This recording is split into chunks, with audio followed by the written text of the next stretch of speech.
वो कहते हैं ना कि education is the most powerful weapon which you can use to change the world. भाई ये बात मैंने नहीं कही है, ये बात नेल्सन मंडेला ने कही है। आज आपसे बात करूंगा उत्तम संजेल के बारे में। उत्तम संजेल वो नाम जिन्होंने शिक्षा और स्वास्थ्य के क्षेत्र में बहुत नाम कमाया, बहुत उपलब्धियां हासिल की। इनकी अपनी संगठन है जिसका नाम है समता, जो महज 100 रुपए की लागत पे गरीब बच्चों को बेहतर से बेहतर शिक्षा और गरीब लोगों को बेहतर से बेहतर स्वास्थ्य सेवा आज प्रदान कर रही है। वे गरीब लोग जो महंगे से महंगा इलाज नहीं करा पाते, इलाज ना कराने की वजह से उनकी मृत्यु हो जाती है, ऐसे लोगों की मदद आज समता संगठन कर रही है। अब जानते हैं कि उत्तम संजेल की यह जर्नी की शुरुआत कैसे और कहां से हुई। भाई इनके जो पिता थे वे जॉब पे थे, पर उत्तम संजेल का जॉब की फील्ड में जाने का कोई भी इंटरेस्ट नहीं था। ये फिल्मी जगत पे आना चाहते थे, फिल्मों के क्षेत्र पे ये काम करना चाहते थे।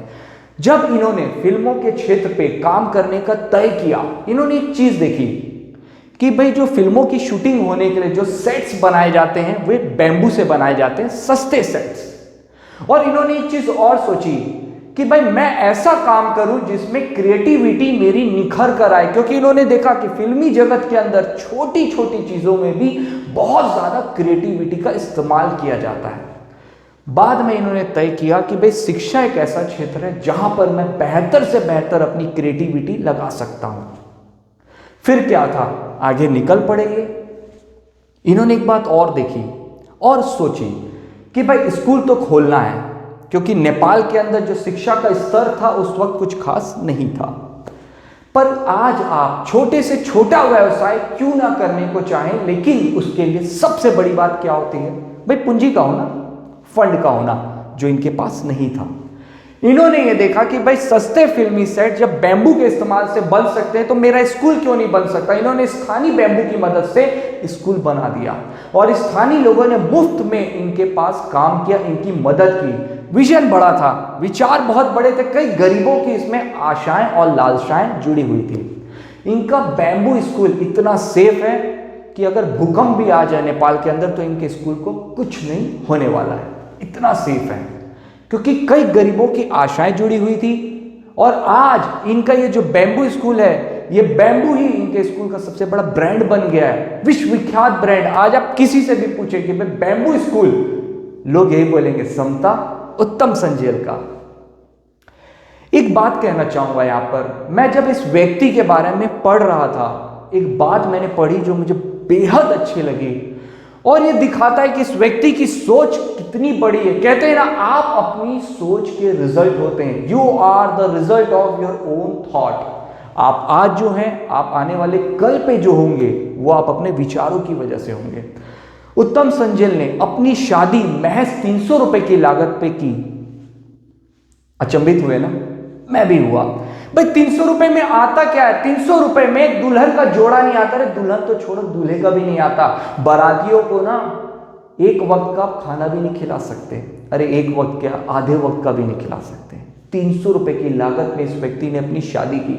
बाद में लोगों ने जिज्ञासा जताई इस बात को जानने के लिए, तो उत्तम संजेल ने एक बात कही कि भाई वे अपनी जो परंपरा है, जो उनके रिलीजन है, उसका वो भरपूर सम्मान करते हैं, लेकिन उन्होंने कहा कि समाज के अंदर वाहवाही लूटने के लिए या फिर दिखावा करने के लिए क्यों लोगों को खिलाने पिलाने के लिए लाखों रुपए खर्च करना। ऐसा नहीं था कि वो अफोर्ड नहीं कर सकते थे।